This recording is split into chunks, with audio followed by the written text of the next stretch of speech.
Holy crap, that's crazy. That's crazy to even say. This is where we find out if the super heavyweight level has evolved. You're gonna be like, damn, I should have rested. What's up everyone, Monster Michael Todd here. I'm in the Monster Factory. I'm about to do an arm wrestling circuit with blood flow restriction cuffs on as I give you my predictions for East versus West 13. All right, so the first match, Taranenko versus Toms. I'm an Artem fan. He's awesome. He looks really good. But Toms, 85 kg, bad dude. I would think Toms is probably the favorite, but I'm going 55-45 Artem. So the next match is Carolina Peterson versus Olga Terpelova. Actually, I had no idea who Olga is. I'm sure she's a badass or she wouldn't be on the card. So I can't actually even give a good prediction on this one. I know Carolina Peterson's back to the game, feeling strong, doing great at all your events, so I'd have to do some research. I'm gonna go 50-50, have no clue. Anytime there's ladies matches, I love it, but I have no idea what's going on. Next match, Adam Warzinski versus Vladimir. Adam's an absolute stud, but Vladimir looked really good against Samushia. So I gotta go 60-40 Adam, just because he's so aggressive. Now, the last time we saw him pull was him pulling Andre Shark, and I think that was like a 220, 230 weight. So him coming back down in weight, will he be as explosive and as powerful? 60-40 Adam. Okay, so the next match, Zurab versus Petrova. This one, Zurab's coming off a broken arm.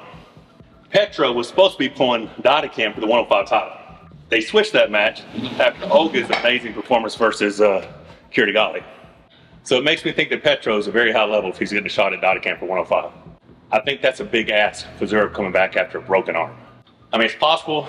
Petrova did have a win over the Georgian competitor at the last East versus West.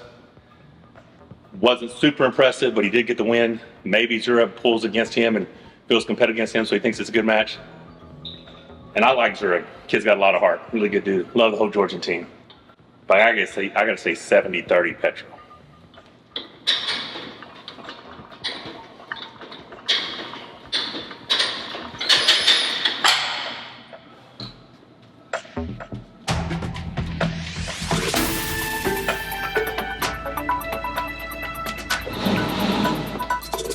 Chance Shaw, Abraham Sagov.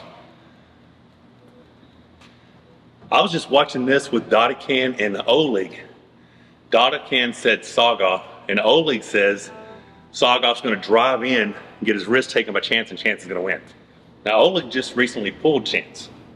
That's impressive if O-League thinks Chance has got a chance to beat him, right? Chance does have a great top roll. He is hard to hook. Sagov looked very impressive versus Sandris. 55-45 Chance. That's a big win though, because Chance has come down from 140 kgs to 115. So this is a 115 kg match, right? I hear Chance is at 120 right now. Sagov's ranked at 105 because he beat Sanders at 105. So this could impact the top 10 rankings at 115. So we could have another American in the 115 rankings. Brad Grundy just beat Matt Mask at 105. He legitimately could pull a 115 as well. So it looks like we're gonna have some Americans in these light heavyweight and heavyweight categories in that top 10. So the next match is a ladies match. Petrova versus Takenaka. Both accomplished. I think both have world titles. I'm gonna go with Petrova, but from what I've seen of Tanaka, she looks very impressive. But I'm gonna say 55-45 Petrova. Next match, 77 kg, left-hand world title. Daniel versus Bazir. Bazir beat him at the combat games. I think that was a double elimination tournament. So for this to be a super match, it's hard to count against Daniel. He is amazing in super match format. And I think he's the reigning world champion. So 60-40 Daniel.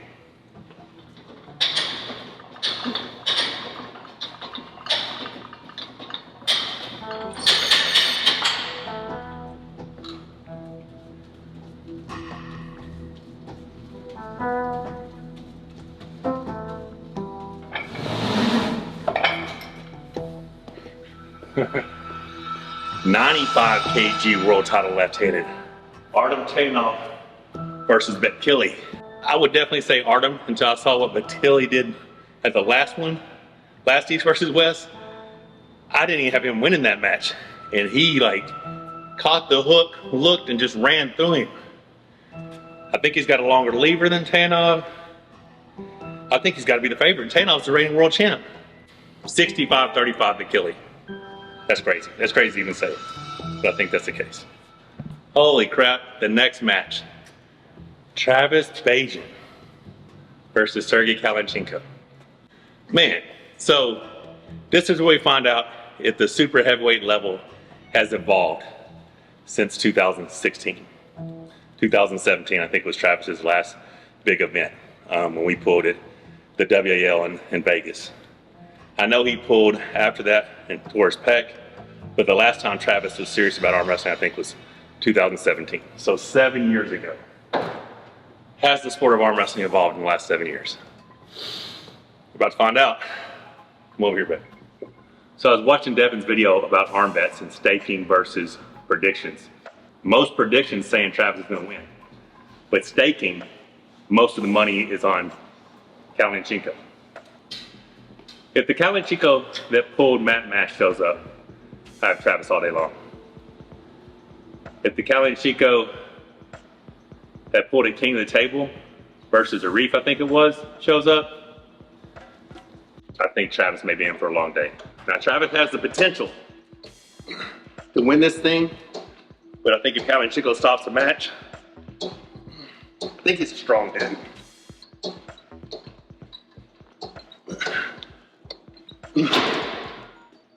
$55-45 Kalinchenko.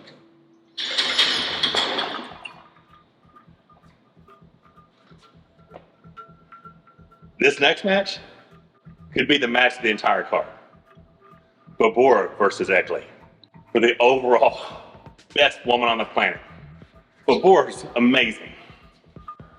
Prior to the existence of Barbora, Ekle was the undisputed super heavyweight champion of the ladies division. And the Ekle that showed up against Sarah Backman at 176 looked like the strongest 176-pound female I've ever seen. If she takes that strength up to the super heavyweight, even if it's only a 10 or 15-pound weight gain, she's got the experience. I'm going to say 55-45 Ekle. And that doesn't even make sense as strong as Barbora is.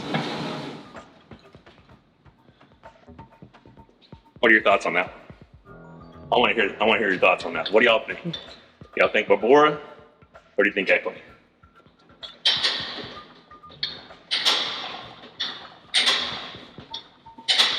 Here's a better question. Regardless of who wins, is there a very focused, determined Gabby that's out there training, ready to take on the winner of this? I don't know, man, that's crazy. Todd Hutchings versus Rozits. So here's the deal. Todd, I think, is undefeated against all Bulgarian arm wrestlers, Krasi included. But I think this is the match that Krasi has been asking for. Like he wants his revenge. Not just for himself, but for the country of Bulgaria. I still think it's a 60-40 Todd Hutchings. Could be 65-35. I just can't see Todd Hutchings losing a dogfight. But I've watched some of these other predictions, and I think Oleg and Dadikyan were split. I think one of them said Todd and one of them said Krasi. Hell, they may have both said Krasi. I don't remember. But to me, it's got to be Todd Hutchings. It's got to be Todd Hutchings. The next match, our reigning 95 kg world champion Iraklis Zirakashvili versus the return of Evgeny Prudnik. But they're pulling at 105 kgs. I gotta say Prudnik's the favorite. I gotta say Prudnik wins 3-0 or 3-1. And I like Iraklis a lot. I just don't know if, like, he has a great move, but I feel like that's his only lane. And I think Prudnik is too versatile, you know?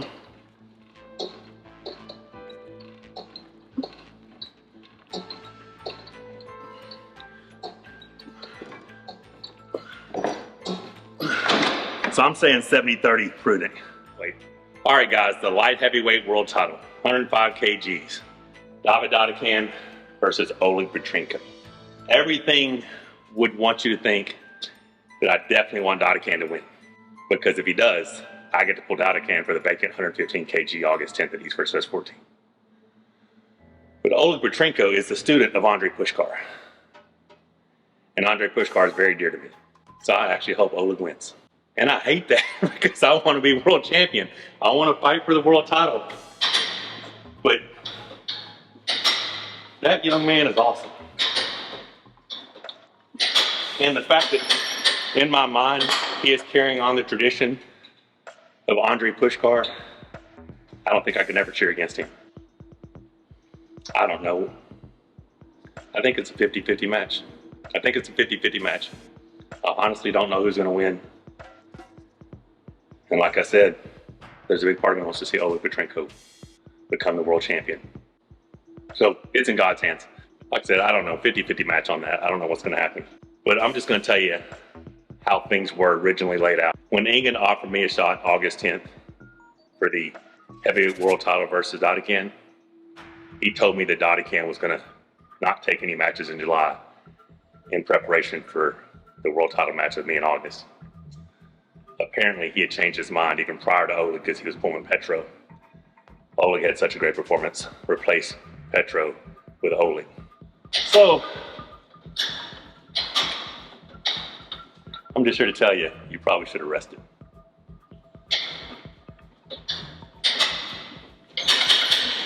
There's one chance you come into my match and you're not even the world champion anymore. There's the other chance you are still the 105 world champ. We're pulling for the 115 world title. And you're going to be like, damn, I should have rested. Holy crap. Holy crap. Davit Samushia versus Sasha Andreev. If Davit wins, it's his 9th title defense. How is that even possible? Sasha was just the 95 kg world champion. Prior to losing to Irakli, he just beat John Berzine. How can Davit Samushia win this match? I tell you how. Sasha has to lose 10 kgs and come down to 85 kgs. You cannot beat Davit Samushia in a war. The only way Sasha beats him if he sweeps him 4-0. If Davit wins any rounds, my money's on Davit. So I think Sasha is the favorite because he's coming in from a heavier division. But I'm predicting 55-45 Davit Samushia. Oh my goodness, we have finally reached the end of my predictions. Artem Morozov versus Vitaly Laletin. It's a right-handed match. Holy crap. Yeah. You didn't know that was on the card? No. This is a right-handed match to find out who's in the pecking order at a shot on the block. Because right now you have to think Hermes is next in line, right? Hermes beat Vitaly. If Morozov beats Vitaly more convincingly than Hermes did, Morozov might leapfrog him and get a shot because Hermes has already had one shot at the ball, right? If Vitaly beats Morozov, you have to think Hermes is next in line since he beat Vitaly. So, I mean, this is interesting. Who is going to win this match? The no longer truck driving largest has ever been Vitaly Laletin, who I think just broke the grip world record, or the Terminator Artem Morozov?